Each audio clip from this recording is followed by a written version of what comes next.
स्वागत है आप सभी का। आप लोग देख रहे हैं बुद्धास टीचिंग चैनल और हम इस चैनल में महाकारुणिक तथागत बुद्धा और उनके शिक्षाओं के विषय में चर्चा करते हैं। वर्षावास बौद्ध विनय 3 महीना विशेष रूप से बुद्धास टीचिंग चैनल द्वारा हर दिन लाइव धम्म देशना प्रस्तुत करते आए हैं और इन दिनों हम परित्राण विषय में धम्म देशना संचालन करते आए हैं। तो आइए आज का धम्म देशना भी शुरू करते हैं। समन्ता चक्रवालेषु अत्र गच्छन्तु देवता सदामं मुनिराजः शृण्वन्तु सद्गमोक्खदं धम्मश्रवणकालो ह्यं वदन्ता धम्मश्रवणकालो ह्यं वदन्ता धम्मश्रवणकालो ह्यं वदन्ता। नमो तस्स भगवतो अरहतो सम्मा सम्बुद्दस्स। नमो तस्स भगवतो अरहतो सम्मा सम्बुद्दस्स। नमो तस्स भगवतो अरहतो सम्मा सम्बुद्दस्स। सर्वप्रथम महाकारुणिक तथागत भगवान बुद्ध को त्रिबार वंदना करता हूँ। महाकारुणिक तथागत बुद्ध द्वारा देशित सुआख्यात धम्म को त्रिबार वंदना करता हूँ। महाकारुणिक तथागत बुद्ध के आर्य श्रावक संघ को त्रिबार वंदना करता हूँ। परम पूजनीय बोधिसत्व डॉक्टर बाबा साहब अम्बेडकर और आज के कार्यक्रम में उपस्थित श्रद्धा संपन्न बुद्धि संपन्न उपासक उपासिकाएं। महाकारुणिक तथागत बुद्ध ने परित्राण के विषय में उपदेश दिया है। परित्राण जीवन में चारों ओर से आने वाले अनेक तरह के विघ्न बाधा भय अंतराय समस्याओं से जो आरक्षण देता है, जो सुरक्षा करता है, वो परित्राण है। परित्राण तथागत बुद्ध के सत्य वचन है, तथागत बुद्ध के करुणा वचन है, तथागत बुद्ध के मैत्री वचन है।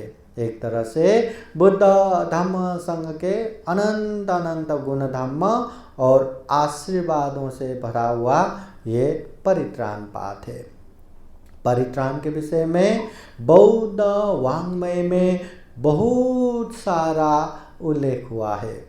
आज हम विशेष रूप से बौद्ध ग्रंथ मिलिंद प्रश्न में परित्राण के विषय में जो उल्लेख हुआ है, जो वर्णन हुआ है, उसी विषय को हम यहाँ प्रस्तुत करते हैं। मिलिंद प्रश्न ग्रंथ में परित्राण का वर्णन। राजा मिलिंद अरत भिक्षु नागसेन से अनेक प्रश्न पूछते हुए परित्राण के विषय में भी पूछते हैं। राजा मिलिंद और अरत भिक्षु नागसेन के विषय में धम्म की चर्चा होता है। अनेक अनेक तरह के सामान्य बुद्ध के उपदेश से लेके जो अनेक दुविधात्मक ये बुद्ध का उपदेश है, ऐसे ऐसे विषय में भी वहाँ चर्चा परिचर्चा होते हैं। तो ऐसे ही प्रश्न उत्तर के संदर्भ में राजा मिलिंद अरत भिक्षु नागसेन से परित्राण के विषय में भी अब प्रश्न करते हैं। तो इसके विषय में चर्चा करते हैं। राजा मिलिंद नागसेन भंते से पूछने लगते हैं, भंते नागसेन, भगवान ने कहा है न ऊपर आकाश में, न नीचे समुद्र के बीच, न पर्वत की कंदराओं में बैठकर संसार में कहीं भी ऐसा स्थान नहीं जहां छिपकर मृत्यु के हाथों में पड़ने से बचा जा सके। ये धम्मपद के पाप वर्ग में 128वां गाथा के रूप में आता है। नान्त लिखे न समुद्र मज्जे न पब्बतानं विवरं पविसा। अगर पाप करते हैं तो उससे बचने की जगह कहीं भी नहीं है। मृत्यु के हाथों में पड़ने से बचने से, मतलब मृत्यु के हाथों से बचने की जगह यहाँ कहीं भी नहीं है। तो तथागत बुद्ध ऐसा कहते हैं। साथ ही साथ भगवान ने, महाकारुणिक तथागत बुद्ध ने परित्राण का भी उपदेश दिया है। जैसे रतन सुता, खंड परिता, मोर परित्र, तजग परिता, आटा नाट्य परिता, अंगुलीमाल परिता। नागसेन भंते से राजा मिलिंद पूछते हैं, तथागत बुद्ध ने मृत्यु से बचने की जगह कहीं भी नहीं है ऐसा उपदेश देते हैं, फिर परित्राण का उपदेश भी देते हैं।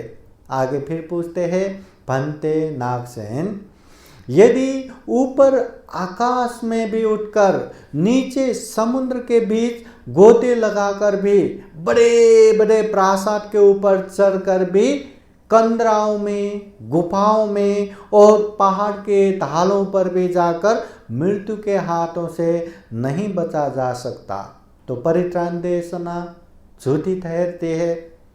कि जब मृत्यु से बचा ही नहीं जा सकता, कहीं भी गए तो बच नहीं सकता, तो परित्राण तो झूठ ठहरती है ना। तो परित्राण कैसे आरक्षण देते हैं, कैसे विघ्न बाधाओं से रक्षा करते हैं। फिर राजा मिलिंद कहते हैं, और यदि परित्राण देशना करने से मृत्यु के हाथों से छुट्टी मिल जाती है तो ऊपर न ऊपर आकाश में इत्यादि जो कहा गया वो झूठा ठहरता है। अगर मृत्यु से बचने की जगह कहीं भी नहीं है तो ये परित्राण का प्रभाव क्या, परित्राण झूठा ठहरता है। अगर परित्राण से ये मृत्यु जैसे चीजों से भी बचा जा सकता है तो तथागत बुद्ध के जो उपदेश है, न ऊपर आकाश में जो इत्यादि, मृत्यु से बचने की जगह कहीं नहीं है, जो ये बुद्धवाणी झूठा ठहरता है। तो राजा मिलिंद फिर कहते हैं, ये भी दुविधा आपके सामने रखी जाती है, आप इसको खोलकर समझावे। तो ये जो दुविधा है, ये दुविधा के विषय में, ये परित्राण के विषय में राजा मिलिंद नागसेन भंते से पूछते हैं।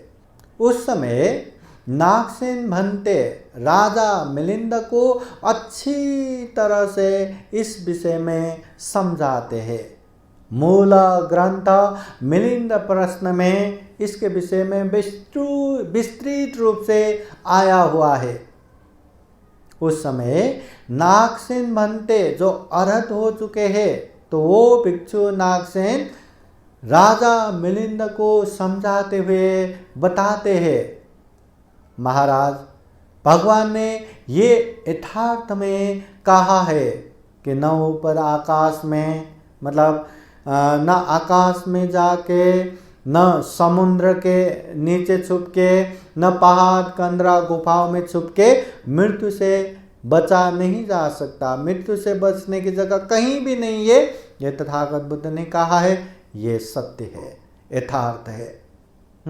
फिर नागसेन भंते कहते हैं, साथ ही साथ महाकारुणिक तथागत बुद्ध ने परित्राण का भी उपदेश दिया है, किंतु वो केवल उन लोगों के लिए है जिन्हें कुछ जीना और बाकी रह गया, जिनकी काफी आयु है, जो बुरे कर्मों से अपने को रोक रखते हैं। मतलब ये जो महाकारुणिक तथागत बुद्ध ने मृत्यु से बचने की जगह कहीं भी नहीं है, ये जो कहा है ये यथार्थ है, और परित्राण का जो उपदेश दिया है ये भी सत्य है, मगर ये परित्राण का प्रभाव उन लोगों के लिए है जिसका जीने की आयु बाकी है, मगर बुरे कर्मों से उसको रोक देता है, बीच में ही मृत्यु आने की संकट आ जाता है। तो ऐसे लोगों के लिए ये परित्राण है।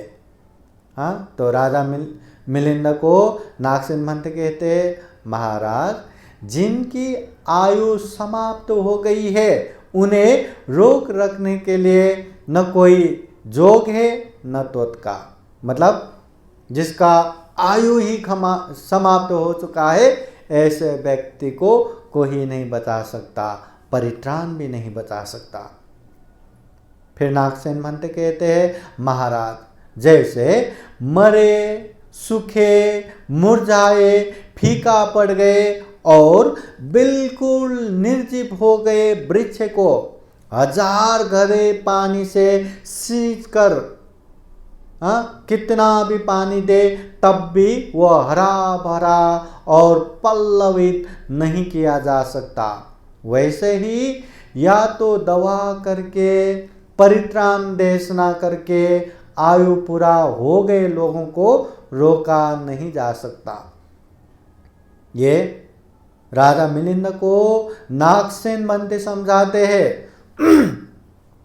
जिस तरह मुरझाए हुए मरे हुए सूख गए निर्जीव हो चुके वृक्ष को 1000 घड़े पानी भी दो, पानी रख के अच्छे से सींच लो, फिर भी वो वृक्ष फिर से पल्लवित नहीं हो सकता, फिर से जिंदा नहीं हो सकता, हरा भरा नहीं हो सकता, वैसे ही जिसका पूर्णता आयु समाप्त हो चुका है, ऐसे व्यक्ति को चाहे कितना भी दवा करो, चाहे कितना भी परित्राण करो, उसको रोका नहीं जा सकता, उसको बचाया नहीं जा सकता।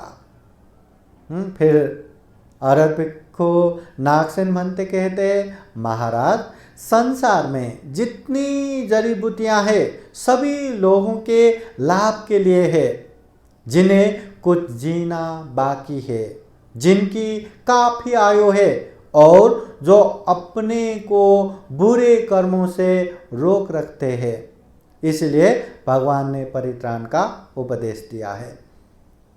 मतलब ये परित्राण का प्रभाव उन लोगों के लिए है जिनका आयु बाकी है, मगर कुछ बुरे कर्मों की वजह से वो मरने वाले हैं या जीवन में संकट आए हैं। तो ऐसे लोगों के लिए ही ये परित्राण है। जिस तरह अनेक तरह से जड़ी बूटियां रहता है, अनेक तरह से दवा रहता है, वो भी ऐसे लोगों को ही काम करता है जिसका जीना बाकी रहता है, आयु बाकी रहता है। आयु समाप्त हो चुके व्यक्ति को कोई जड़ी बूटियां काम नहीं करता, कोई दवा काम नहीं करता, वैसे ही परित्राण भी काम नहीं करता। ऐसे लोगों को ही काम करता है जिसका आयु बाकी है मगर कुछ संकट आया हुआ है। फिर राजा मिलिंद को नागसेन महंत फिर से समझाते हैं, महाराज पककर सूख गए धान को किसान खलिहान में गंज लगाकर पानी पड़ने से बचाता है, किंतु जब धान के खेत में हरे हरे उगे मेघ छाए से दिख पड़ते हैं तब किसान उन्हें पानी से बार बार सींचता है।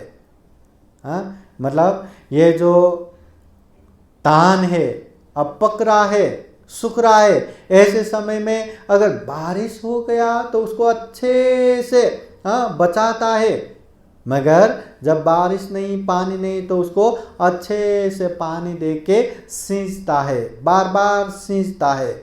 महाराज उसी तरह जिनकी आयु पूरी हो गई है उनके लिए परित्राण देना बेकार है, किंतु जिन्हें अभी जीना और बाकी है तथा जिनकी काफी आयु है उनको परित्राण देशना से अलबत्ता लाभ हो सकता है। उसी तरह मतलब परित्राण ये परित्राण उन लोगों को ही काम करता है जिनका जीना बाकी है। जिनका जीना बाकी नहीं है, आयु समाप्त हो चुका है, उन लोगों के लिए नहीं है। तो ये उदाहरण देते हुए समझाते हैं। तब राजा मिलिंद फिर से अरहत भिक्षु नागसेन के सामने अपने संदेह रखता है। भंते नागसेन, जिनकी आयु पूरी नहीं है वो तो रहेंगे ही, और जिनकी आयु पूरी हो गई है वो तो मर ही जाएंगे। तो दवा या परित्राण बेकार सिद्ध होता है। अगर जिसका आयु बाकी है वो तो जीता ही है, और जिसका आयु खत्म हो गया है वो तो मर ही जाता है। अगर ऐसा है तो ये दवा का मतलब क्या है, ये परित्राण का मतलब क्या है? दवा भी बेकार है, परित्राण भी बेकार है। तो ऐसी बातें सुन के नागसेन भंते मिलिंद राजा से पूछते हैं, महाराज, क्या आपने कभी किसी रोग को दवा से अच्छा होते देखा है?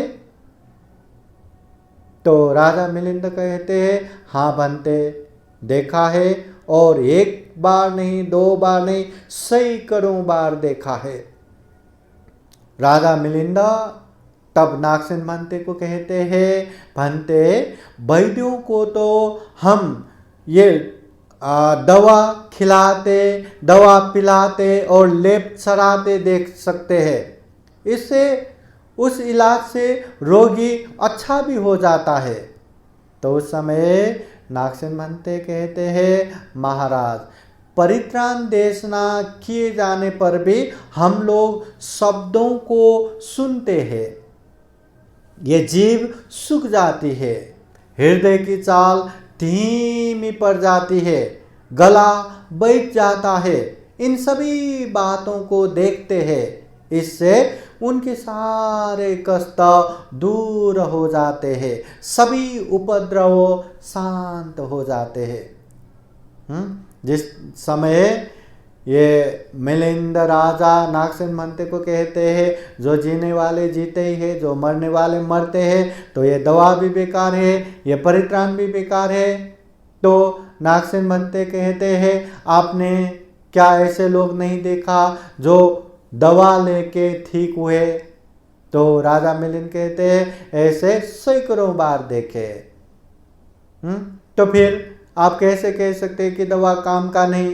तो राजा मिलिंद कहते हैं, दवा तो करते हुए दिखाई देता है, खिलाते हुए पिलाते हुए दिखाई देता है, लेप चढ़ाते हुए दिखाई देता है, सारे चीज इलाज करते हुए दिखाई देता है, और उससे ठीक भी होता है। तो फिर नागसेन भंते जी कहते हैं, जिस तरह ये दवा दिखता है उसी तरह भी ये परित्राण भी दिखता है। परित्राण में शब्दों का प्रयोग होता है, परित्राण में जीभ सूख जाता है, हृदय की चालें धीमी पड़ जाती है, गला बैठ जाती है। इन सभी बातों को देखते हैं, और उससे ये सुनने वाले के सारे दुख कष्ट दूर हो जाते हैं, सारे उपद्रव शांत हो जाते हैं। ऐसा राजा मिलिंद को नागसेन भंते कहते हैं। फिर नागसेन भंते कहते हैं, महाराज, क्या आपने कभी सांप काटे हुए मनुष्य को झाड़ते हुए विष की दूर करते और पानी का छींटा देते हुए देखा है? हाँ भंते, आजकल भी लोग ऐसा करते हैं। तो नागसेन भंते कहते हैं, महाराज, तब ये बात झूठी ठहरती है कि दवा और परित्राण से कुछ होता जाता नहीं। तो ये नागसेन भंते ये दवा और परित्राण का महत्व है। ये करने से ये बीमार, जो बीमारी व्यक्ति है उसका बीमार निकल जाता है, ये बातें स्पष्ट करते हैं। फिर इसके बाद परित्राण का प्रताप के विषय में चर्चा होता है।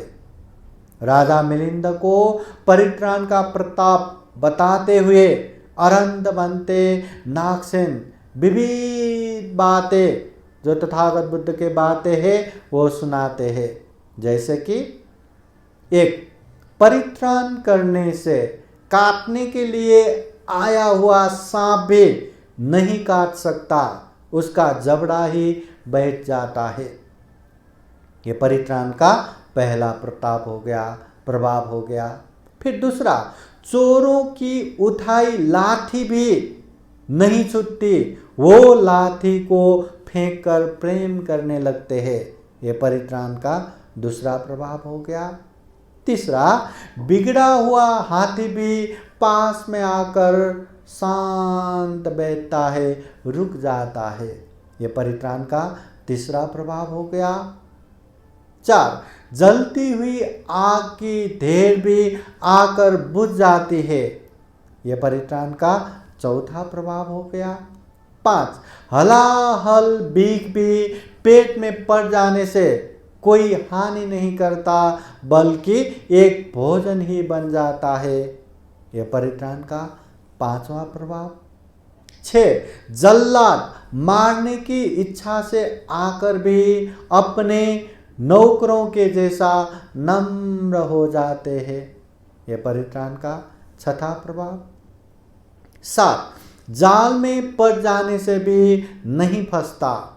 कोई भी पशु पंछी ये परित्राण के प्रभाव से जाल में पड़ जाने से भी उसमें नहीं फंसता। ये परित्राण का 7वां प्रभाव है। इस तरह ये बौद्ध जगत में परित्राण का प्रभाव बहुत सारा उल्लेख है। यहाँ प्रमुखतः ये मोटा मोटी रूप से ये परित्राण का प्रभाव है कि मतलब कोई सांप काटने को आए तो भी काट नहीं सकता, कोई चोर लाठी मारने को आए तो भी नहीं मार सकता, कोई बिगड़ा हुआ हाथी भी आकर शांत बैठता है, जलती हुई आग के ढेर में आकर भी वो बुझ जाती है, हलाहल बीख को भी खाए तो वो भोजन की तरह पच जाता है, कोई जल्लाद मारने को आए तो भी वो भी शांत हो जाता है, नौकरों जैसा नम्र ये व्यवहार करने लगते हैं, और जाल में पड़ जाने से भी पशु पंछी नहीं फंसता। इस तरह परित्राण का प्रताप बौद्ध जगत में, बौद्ध वाङ्मय में उल्लेख हुआ है। अभी हम परित्राण का ही प्रताप के रूप में मोर परितक की एक कहानी यहाँ देखते हैं। नागसेन महंते मोर की उदाहरण देकर और समझाते हैं, राजा मिलिंद को समझाते हैं, महाराज क्या आपने नहीं सुना है कि परित्राण करने के कारण 700 वर्षों तक भी शिकारी एक मोर को अपने जाल में नहीं फंसा सके, किंतु परित्राण करना छोड़ देने पर उसी दिन वो जाल में फंस गया। तो ये प्रश्न सुन के राजा मिलिंद कहते, हाँ बनते, ऐसा सुना जाता है। उसकी ख्याति देवताओं के सहित सारे लोक में फैली हुई है। तो नागसेन महंत कहते, महाराज तो आपका ये कहना झूठा ठहरता है कि दवा दारू या परित्राण से कुछ होता जाता नहीं है। नागसेन महंते अनेक उदाहरण देते हुए राजा मिलिंद को इस विषय में स्पष्ट करता है और परित्राण में अवश्य बल है इस विषय को साबित कर देते हैं। मतलब ये जो मोर, ये मोर हिमालय पर्वत में रहने वाले, उसको 700 साल तक मतलब पीढ़ी दर पीढ़ी आके शिकारी लोग उसको पकड़ने के लिए आए, मगर कोई उसको पकड़ नहीं पाया, जाल में फंसा नहीं पाया। इसका कारण क्या है कि ये मोर हमेशा सुबह शाम परित्राण करते थे। ये परित्राण के प्रभाव से ये मोर को नहीं पकड़ पाया, मगर जब ये शिकारी ने योजना बना के एक स्त्री मोर को तालीम करते हुए वो जंगल में छोड़ा, तो वो स्त्री के वश में वो मोर परित्राण करना भी भूल गया, आसक्त होके दौड़ा। तो उसी दिन, जिस दिन परित्राण नहीं किया, उसी दिन जाल में फंस गया, पकड़ा गया। तो 700 साल तक भी ये मोर को नहीं पकड़ पाया। इसका मूल कारण यही परित्राण का ही प्रभाव है। तो मोर जातक में इसके विषय में पूर्णतः विस्तृत उल्लेख हुआ है। तो ये मोर जातक की कहानी को सामने लाते हुए अरहत भिक्षु नागसेन ये राजा मिलिंद को समझाते हैं कि परित्राण का प्रभाव है, अवश्य है। दवा का भी प्रभाव है, परित्राण का भी प्रभाव है। आज के धम्म देशना यहीं तक करते हैं। महाकारुणिक तथागत बुद्ध के धम्म को हम अच्छे से जान सके, समझ सके और श्रद्धा और विश्वास रख के बुद्ध धम्म संघ का आशीर्वाद प्राप्त करते हुए ये जीवन को सफल सार्थक बना सके, दुख मुक्त निर्वाण की तरफ निरंतर आगे बढ़ सके, ऐसी कामना करते हुए ये धम्म देशना यहीं समाप्त करते हैं। सबका मंगल हो, सबका कल्याण हो। भवतु सब मंगलम। धम्म देशना के अंत में बुद्धवाणी पाली गाथा द्वारा आशीर्वाद देते हैं। बुद्ध धम्म संघ के अनंत अनंत गुण धम्म और आशीर्वाद के अनुभव से अनंत बोधिसत्वों के अनंत गुण धम्मों के आशीर्वाद के अनुभव से आप सभी के जीवन में खूब खूब सुख हो, शांति हो, मंगल हो, कल्याण हो।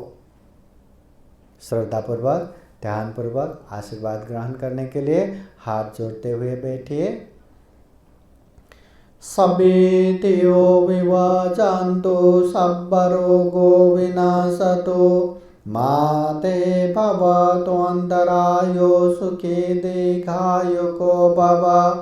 भवतु सर्वमङ्गलं रक्षन्तु सर्वदेवता सर्वबुद्धानुभावेन सदा सोते भवन्तु ते। भवतु सर्वमङ्गलं रक्षन्तु सर्वदेवता सर्वधर्मानुभावेन सदा सोते भवन्तु ते। भवतु सर्वमङ्गलं रक्षन्तु सर्वदेवता सर्वसङ्घानुभावेन सदा सोते भवन्तु ते। एचितं पाचितं दुह्यं क्षिप्रमेव समेजतु सबे पुरेन्तु चित्तसङ्कल्पा छन्दोपन्नरसो यथा। आयु आरोग्ये सम्पत्ति सर्गसम्पत्तिमेव च अथो निब्बान सम्पत्ति इमिनाते समेजतु। साधु साधु साधु। बुद्धं नमामि, धम्मं नमामि, संघं नमामि, अहं वन्दामि सर्वदा। सबका मंगल हो, सबका कल्याण हो, सुखी हो, सुखी हो, सुखी हो।